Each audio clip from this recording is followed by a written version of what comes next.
Talk about a slick start to our morning. You were absolutely right. That snow-rain mix really makes for a messy morning. Yeah, and it could always be a little bit worse, but sometimes all it takes is that little bit, a couple slippery spots on the roads, and yeah, sure enough, it was a bit of a rough morning. Yeah. And then since then, it's changed to all rain. You know, it's not the best conditions, I think, outside, but it's all rain, and it's kind of warm. It's a little warm. I guess 40. that's relative, right? Right? Yeah, but it's the winds that are a bigger concern. We have some dangerous winds tonight. Have a look. Wind advisory for the majority of our viewing area. That's the light brown, and the darker color out east. That's a high wind warning. Basically, it's just all of us dealing with high winds tonight. We're talking 25 to 35 mile per hour sustained winds, and gusts that could easily exceed 50 mile per hour winds later on tonight. That's for all of us in Michigan pretty much. So winds now, 30 to 40 mile per hour wind gusts already, and we're going to be facing a concern tonight for power outages, down power lines, down tree limbs. Just got to keep an eye out for that kind of thing. Be prepared. I always suggest making sure your phone is fully charged ahead of time in case you just lose power. Well, on top of the winds, it's the rain. All that strong gusty winds are bringing in rainfall for the entire, well, for a lot of us down here in mid-Michigan, but still cold enough up north for some snow. But the rain is reaching all the way through the upper lower peninsula. Out west, it is drying up. There's an end in sight. This rain will end later this evening. So yes, it's a rainy evening, not all night.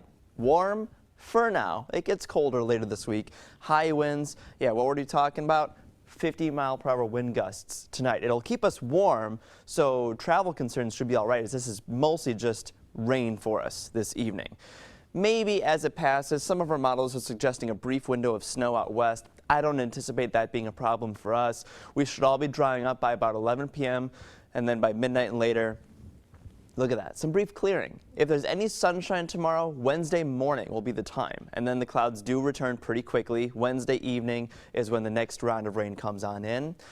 Probably after 5 or 6 p.m. The end of the school day might luck out and stay dry, but the end of your work day tomorrow probably going to be battling some of these rain showers all evening long. And yes, because it's still warm, it should be all rain, which means minimal travel impacts. But a cold front will start to pass at that point, and by Thursday, we might start a little mild, but those temperatures will be dropping throughout Thursday, starting out with a little bit of rain or some snow, but the rest of the day, Thursday into Thursday night, starts to dry up.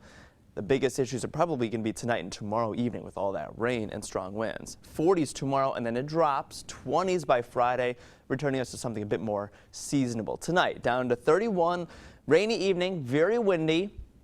Goes wind gusts, very strong. 43 tomorrow, another mild day, mostly cloudy, but by Wednesday night, watch for more rain, down to about 36, a rainy evening there. In the 7-day forecast, Thursday might catch a little bit more of that daytime rain and snow as those temperatures drop, and it dries up. High pressure moves in. We could have a cool but very nice Friday. And then maybe a few more flurries this weekend. Next week, more rain. It's kind of an on and off switch, but we're catching a couple of those breaks in between Friday and Sunday. I think are looking good, nice and dry. But tonight, be prepared. Very gusty winds. All right, Dustin, thank you.